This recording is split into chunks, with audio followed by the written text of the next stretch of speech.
ሰላም ነው እንዴት ነህ? ሰላም ደህና ነህ? መጥቻለሁ። መጣህ? አዎ። ምንድነው እንደዚህ ሆነ የመጣኸው? እንትን ነው። አይ ልብስ ከአጠብኩ አይደርቅም ይሆናል። አዎ ለዛ ነው። እና ግባ እንጂ ታዲያ። ኧረ እዚህ ሆናለሁ፣ ችግር የለም። ለምን? አይ እዚህ እንትን ምንጣፉ እዚህ ሆናለሁ። ተናገር አንተ። እዚህ ሆናለሁ። እውነት አይደለም፣ ችግር የለውም። እርገጠው ምንጣፉን። ይሄ ምንጣፉ አይ ይሄ እኮ ንጹህ ነው። ምንጣፉን እርገጠው። እዚህ ጋር ቁጭ በል። ተው እንግዲህ። ኧረ ተው ተው እንግዲህ። ጭራሽ አይወለቅም።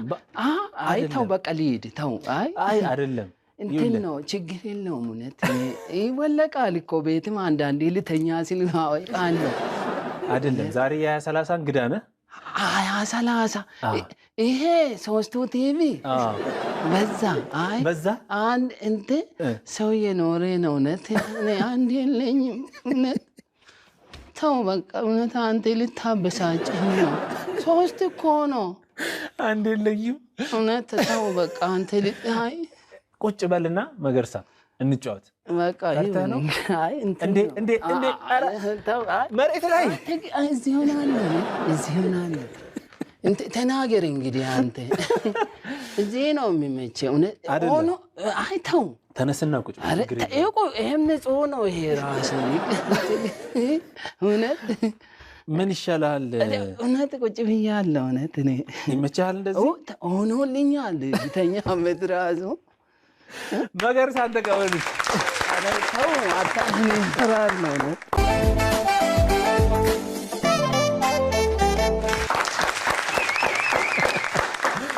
እሺ እንግዳው ወይ ደህና ነህ? አለው። እንኳን ደህና መጣ። እንኳን ደህና ቆያችሁልኝ።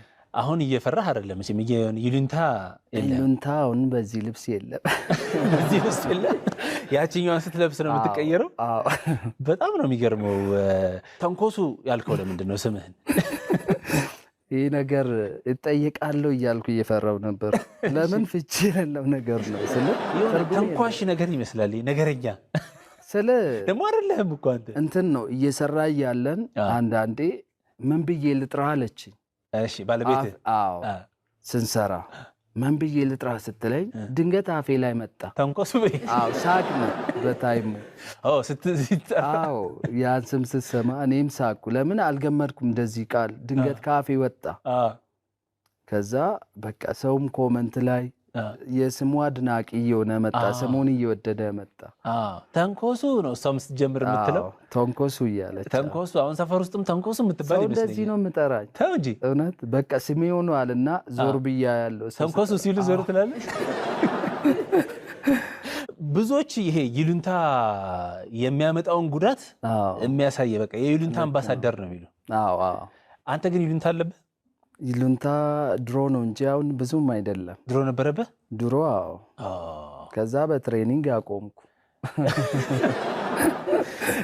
ምን አይነት ይሉንታ ነበር የነበረብህ? ስለ እፈራለሁ፣ ሰው እፈራለሁ። የሆነ አንድ ነገር መጠየቅ በቃ ብዬ ተዋለሁ ለመጠየቅ። አዎ። እና ሰው ቤትም ሲሄድ ምን አጋጠመኝ መሰለህ? አዲስ አበባ ስመጣ ዘመድ ቤት ሂጄ ይሄ ሳኔ የምነሳላ ምግብ እኔ ለመድኩት ሰው አቅርቦ እንድመጣልኝ። ተነስና ውሰድ ስሉኝ አይ አልኩት። ቢፌ ሆኖ ማለት ነው። ቢፌ ሆኖ ከዛ ቆየው ራበኝ። እዛ አልበላ ወጥቼ ሆቴል በላሁትና ተነስቶ መብላት ፈርተህ በቃ በራሴ እንጀራውን አንስቼ ወጥ መጨመር እንደዚህ ብቻ ከበደኝ። እንግዳውኝ ሄጄ እውነትም ይሉኝታ። አዎ እውነትም ይሉኝታ በራሞቼ ነበር። ቲክቶክ ላይ በጣም በአጭር ጊዜ ውስጥ ነው ተወዳጅነት ያገኘኸው። ስንት ዓመት? 1 ዓመት ከምናምን አይደል? 1 ዓመት ከምናምን። አዎ ማለት ከሚሊዮን በላይ ፎሎወር። ከዛ ቪዲዮዎችህን ሳየው በጣም ብዙዎች የሚዝናኑበት ነው። እኔ ገና አካሄድህን ሳየው ማለት የፈጠርከው ካራክተር፣ አለባበስ ከአክት ጀምሮ እድሜ ልክህን እያሰብክበት የመጣህ ነው የምትመስለው። እኔ ግን ስሰማ አንተ ጭራሽ እንደውም እንደዚህ አይነት ነገር መስራት አታስብም ነበር በፊት? ነው አላሰብኩም። ስለ እንደዚህ እኔ በኮሜዲ ዘርፍም እሰራለሁ ብዬ አላሰብኩም ጭራሽ። ግን አንዳንዴ ሰው ለምንድን ነው አትሞክርም እንደ ሚዲያ እንደዚህ ቁጭ ብለን ብዙም አልጫወትም ስናገር ግን ጣል ስታረግ በቃ እሱም የሚቀርብ ሰው ሲሆን ነው እንጂ ከአዲስ ሰው ጋር ብዙም አላወራም። እና በግድ ገፍቶኝ ነው ወደዚህ ያመጡ። ምንድን ነበር መሆን የምትፈልገው? ድሮ እኔ ነጋዴ፣ ሀብታም በቃ ባለብር መሆን ነበር።